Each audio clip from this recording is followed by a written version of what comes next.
जय हिंद। गुरुकुल आवासीय बाल विद्यालय आप सभी के समक्ष नए नए चीज़ों को तो लेकर आता ही रहता है। काफ़ी आप लोगों ने भी हमें कहा था, इसलिए गुरुकुल आवासीय बाल विद्यालय आपके टाइम को बचाने के लिए प्रतिदिन जो आप करंट अफेयर्स में अपना टाइम देते हैं उससे अलग करके पूरे एक सप्ताह के जो टॉप मोस्ट क्वेश्चंस हैं जिनका प्रयोग आप एग्जाम में करेंगे उसको क्रैक करने में, उसको मैं एक साथ संकलित करके आप सभी के समक्ष लेकर आया हूं, जिसमें कि आप गुरुकुल आवासीय बाल विद्यालय के प्रत्येक संडे को उसको पढ़ाई कर सकते हैं।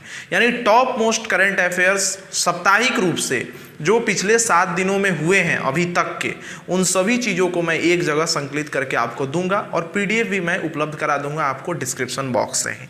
तो इस चलते आप यहाँ से आसानी से इसको पा सकेंगे।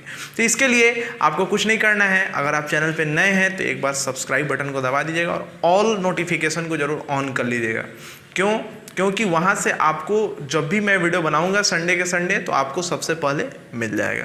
तो चलिए शुरू करते हैं आज का हम लोग ये स्पेशल करंट अफेयर्स का सेशन। चलिए यहाँ ध्यान से देखिएगा।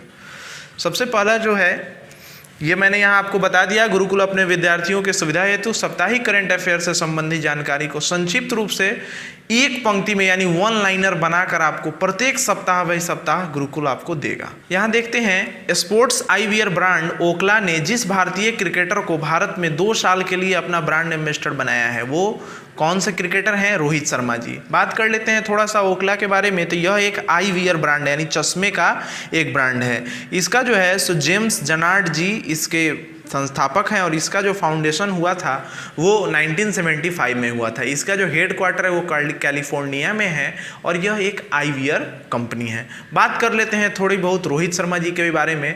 रोहित शर्मा जो हैं सो उनका पूरा नाम रोहित गुरुनाथ शर्मा है और इनका जन्म 30 अप्रैल 1987 को हुआ था। इन्होंने पहला टेस्ट मैच 6 नवंबर 2013 को वेस्ट इंडीज़ के खिलाफ खेला था। साथ ही साथ ओडीआई का पहला मैच 23 जून 2007 को खेला था और अंतिम मैच 19 जनवरी 2020 को। टी20 कैरियर की शुरुआत इन्होंने 19 सितंबर 2007 को इंग्लैंड के खिलाफ की थी।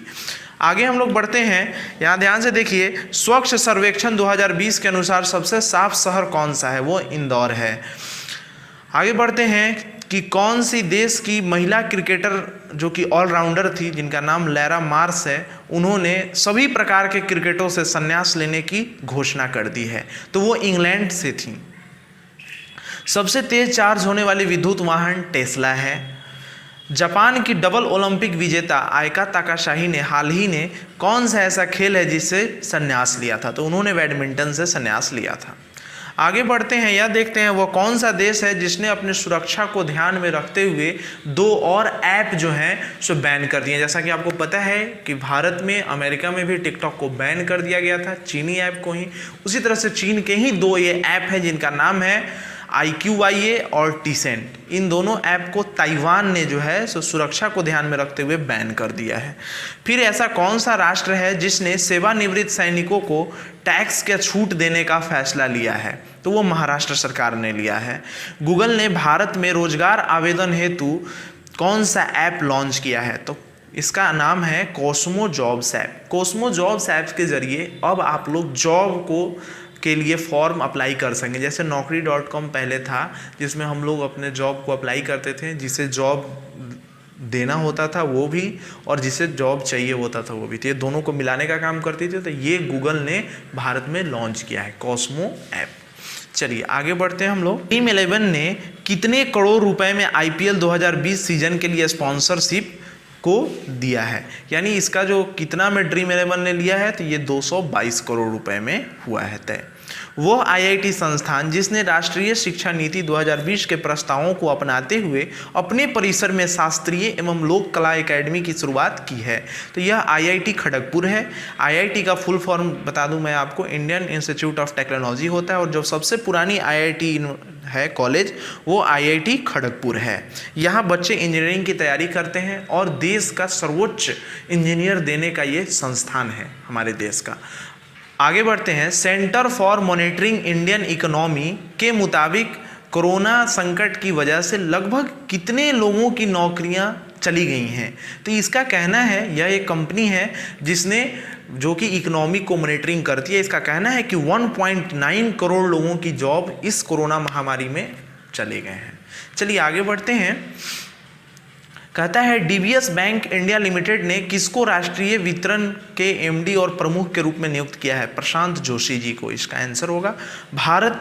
और कौन सा ऐसा देश है जो राजनीतिक द्विपक्षीय संबंधों को मजबूत करने के लिए एक सांस्कृतिक समझौते पर हस्ताक्षर किया है? तो यह इजराइल है। अगला है भारत अक्षय ऊर्जा दिवस किस दिन को मनाया जाता है? 20 अगस्त को मनाया जाता है। हॉकी इंडिया कोविड महामारी को देखते हुए 61 जरूरतमंद खिलाड़ियों को कितने हजार रुपए का आर्थिक मदद देगी? तो ये 10,000 रुपए का आर्थिक मदद देने वाली है। आगे बढ़ते हैं। स्वच्छता सर्वेक्षण 2020 में राजधानियों की श्रेणी में कौन सी ऐसी राजधानी है जिसे पहला स्थान प्राप्त हुआ है? तो इसका आंसर होगा दिल्ली। अगला है हाल ही में किस देश में सुनहरे खोल के साथ जन्मे एक कछुए की खोज की है? तो वो है नेपाल। आगे बढ़ते हैं। भारत के कप्तान विराट कोहली ने अंतर्राष्ट्रीय क्रिकेट परिषद की न्यूनतम टेस्ट रैंकिंग में बल्लेबाजों की सूची में किस स्थान पर बरकरार है? यानी आईसीसी टेस्ट रैंकिंग पर विराट कोहली का नंबर दूसरे स्थान पर अभी भी बरकरार है। आगे बढ़ते हैं। हाल ही में किस देश के राष्ट्रपति इब्राहिम बाउंकर कीता ने अपने पद से इस्तीफा दे दिया है? तो यह माली देश के ये राष्ट्रपति हैं। आगे बढ़ते हैं। सरदार पटेल राष्ट्रीय एकता पुरस्कार के लिए ऑनलाइन नामांकन प्रक्रिया को बढ़ाकर कब तक कर दिया गया है? तो वो 31 अक्टूबर 2020 तक। आगे बढ़ते हैं। वह राज्य सरकार जिसने पढ़ाई टुहार पारा नाम की एक छात्र केंद्रित योजना शुरू की है, वह कौन से सरकार ने की है? यह छत्तीसगढ़ ने की है। ठीक है।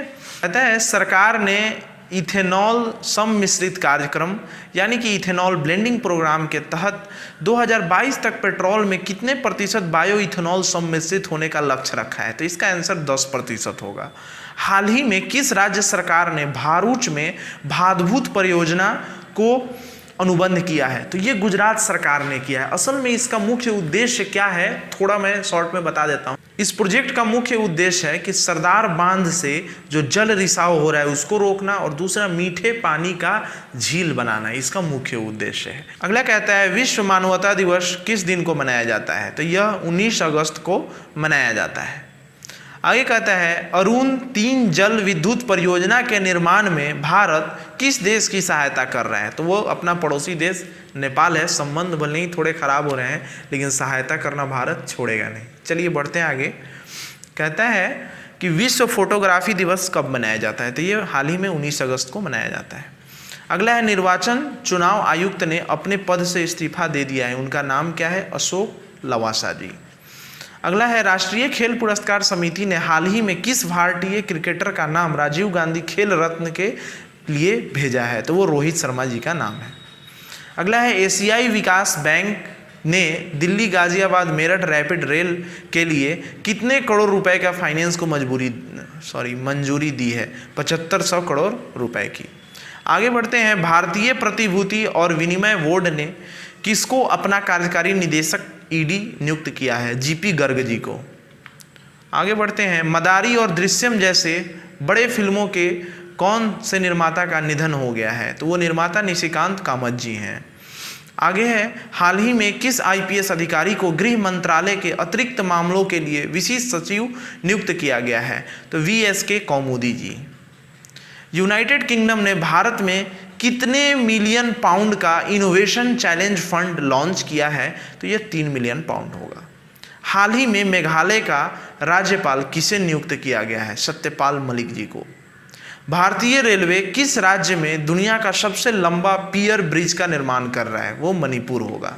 केंद्रीय मंत्री स्मृति ईरानी ने हाल ही में उत्कर्ष आंगनबाड़ी केंद्रों के तौर पर विकसित किए गए 151 आंगनवाड़ी केंद्रों के लिए वीडियो कॉन्फ्रेंसिंग के जरिए कौन से ऐप का उद्घाटन किया है? तो ये स्मृति ईरानी जी ने हाल ही में जो ऐप का उद्घाटन किया है उसका नाम है सखी ऐप। सखी ऐप का उद्घाटन उन्होंने किया है। हाल ही में कौन से 2 भारतीय क्रिकेटर हैं जिन्होंने संन्यास लिया है? तो वो महेंद्र सिंह धोनी और सुरेश रैना जी हैं। इनके बारे में भी हमने स्पेशल वीडियो बनाया है, वो आपको आई बटन में मिल जाएगा। यदि आप उसे देखना चाहते हैं तो आप देख सकते हैं, महेंद्र सिंह धोनी का संपूर्ण जीवन परिचय। आगे बढ़ते हैं। यूपी सरकार ने किस कैबिनेट मंत्री एवं पूर्व क्रिकेटर का कोरोना के कारण निधन हो गया? चेतन चौहान जी का। कौन से ऐसे भारतीय क्रिकेटर हैं जिन्हें ई बाइक गो का ब्रांड एम्बेसडर नियुक्त किया गया है? वो हरभजन सिंह जी हैं। और ये लास्ट क्वेश्चन है आज का, वह देश जिसने बांग्लादेश की तीस्ता नदी परियोजना के लिए 1 बिलियन कर्ज देने की घोषणा की है, तो वो चाइना है। तो चलिए, ये हम लोगों का जो टॉप करंट अफेयर्स जो मैंने चुना, जो लगा मुझे कि एग्जाम्स में आने वाले हैं, मैंने आपको दे दिया वीकली करंट अफेयर्स के रूप में। फिर हम लोग अगले रविवार को फिर मिलेंगे एक सप्ताह के करंट अफेयर्स के साथ। तो चलिए मिलते हैं नेक्स्ट वीडियो में अगले सप्ताह पूरे सप्ताह के करंट अफेयर्स के संकलन के साथ। तब तक के लिए जय हिंद।